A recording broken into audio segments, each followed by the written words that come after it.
Les projets immobiliers sont en cours de réalisation afin de répondre aux besoins de logement sur la commune et respecter le PLU établi en 2013 et le schéma de cohérence territoriale en 2014. Ces documents d'urbanisme ont ouvert à l'urbanisation un certain nombre de secteurs sur Saint-Martin de Seignanx qui sont des secteurs qu'on pourrait qualifier de périphériques.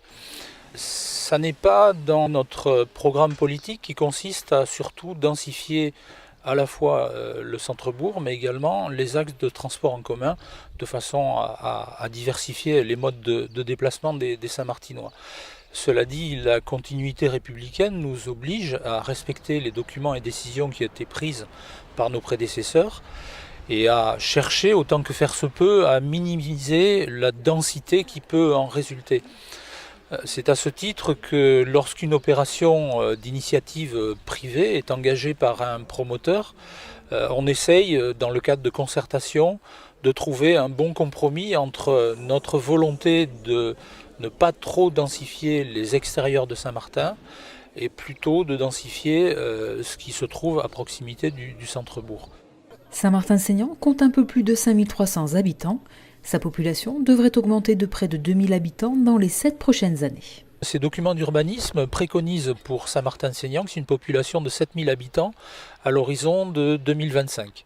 Lorsque ces décisions ont été prises, il y avait environ 4500 habitants à Saint-Martin. Aujourd'hui, nous sommes dans la ligne de cet objectif. Nous souhaiterions pouvoir modifier nos documents d'urbanisme, mais malheureusement la loi nous l'interdit. Et donc nous sommes obligés d'agir dans le cadre de négociations, notamment sur le marché privé. Lorsqu'un promoteur achète un terrain à un particulier, des négociations s'engagent avec le promoteur afin de minimiser la densité de ces opérations si elles se situent dans des secteurs périphériques. C'est par contre l'inverse lorsque cette opération se situe en centralité. La municipalité tente donc de maîtriser l'urbanisation. Comme dans le futur quartier de Niort, tous des terrains ont été rendus à l'agriculture. Les élus restent également attentifs à l'intégration de ces bâtiments, au cadre de vie de ses habitants et à la mixité sociale. La loi donc prévoit 25% de logements sociaux. Actuellement sur Saint-Martin, nous sommes à 16%. Mais nous comptons bien rattraper le retard avec effectivement des programmes qui vont être livrés en 2018. Pour exemple, au premier semestre 2018, 147 logements, dont 60 logements à caractère social, ce qui nous fait un pourcentage de 40%. Tous ces logements sociaux ou non bénéficient à 66% à des Saint-Martinois, attachés à leur ville, ses services et ses équipements communaux que la municipalité va devoir repenser. Le PLU aurait dû prévoir la possibilité de réaliser des équipements publics, notamment des écoles.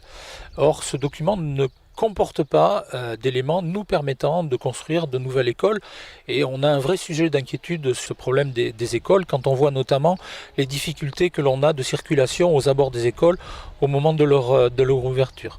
Donc c'est un sujet sur lequel on a lancé une étude de façon à trouver des solutions. Et par ailleurs, en matière de déplacement, on a une philosophie qui est de pacifier la circulation dans la traversée de Saint-Martin et nous avons sensiblement réduit la largeur de nos voies principales. On avait auparavant des vitesses voisines de 90 km/h, on est aujourd'hui plus près des 60 voire des 50 km/h. C'est un résultat très significatif qui nous a permis au passage de réaliser un certain nombre de liaisons cyclables que nous compléterons à l'avenir avec une liaison notamment entre le stade de Gosny et la mairie et ensuite entre la liaison cyclable le long de la Dour et Ondres de façon à assurer une jonction entre les deux grands itinéraires européens cyclables qui vont de la Scandinavie jusqu'à Saint-Jacques-de-Compostelle.